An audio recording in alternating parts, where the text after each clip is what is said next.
বৈষম্য বিরোধী ছাত্র জনতার আন্দোলনে সাভারের আসলে মানুষ পড়ানোর ঘটনায় পুলিশ কনস্টেবল মুকুল চোদ্দারকে আটক করে আজ আন্তর্জাতিক অপরাধ ট্রাইব্যুনালে হাজির করা হয়। শুনানি শেষে ট্রাইব্যুনাল গ্রেফতারকৃত কনস্টেবল মুকুল চোদ্দারকে কারাগারে পাঠানোর নির্দেশ দেয় ট্রাইব্যুনাল। একই মামলায় আরেক আসামি কনস্টেবল মালেককে কিশোরগঞ্জে আটক করা হয়েছে। সকালে শুনানি শেষে আন্তর্জাতিক অপরাধ ট্রাইব্যুনালের চিফ প্রসিকিউটর তাজুল ইসলাম সাংবাদিকদের এসব তথ্য জানান। তিনি বলেন, হত্যাকাণ্ডের নির্দেশদাতাদের আইনের আওতায় আনা হয়েছে।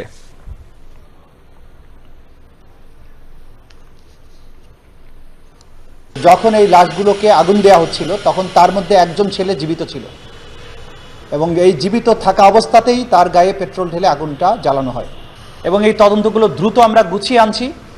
খুব তাড়াতাড়ি ইনশাআল্লাহ আমরা এই তদন্ত কার্যগুলো চূড়ান্ত প্রতিবেদন অর্থাৎ তদন্ত যে প্রতিবেদন সেগুলোকে চূড়ান্ত করতে সক্ষম হব এবং আমরা দ্রুততম সময়ের মধ্যে আনুষ্ঠানিক বিচার প্রক্রিয়া শুরু করতে পারবো। সেখানে যে ওসি ছিল সে পালিয়ে গেছে, তার বিরুদ্ধে গ্রেপ্তারি পরোয়ানা জারি আছে। তার উপরে এএসপি ছিল, এসপি ছিল, তাদেরকে গ্রেপ্তার করা হয়েছে। তার উপরে প্রধানমন্ত্রী ছিল, আইজিপি ছিল, তাদের বিরুদ্ধে গ্রেপ্তারি পরোয়ানা জারি হয়েছে। এদের মাধ্যমে কিন্তু প্রধানমন্ত্রী পর্যন্ত যে কমান্ড স্ট্রাকচার এবং নির্দেশের যে ধারাবাহিকতা সেটা প্রমাণিত হয়েছে বা হবে, সে কারণে আমরা এদেরকে ধরেছি।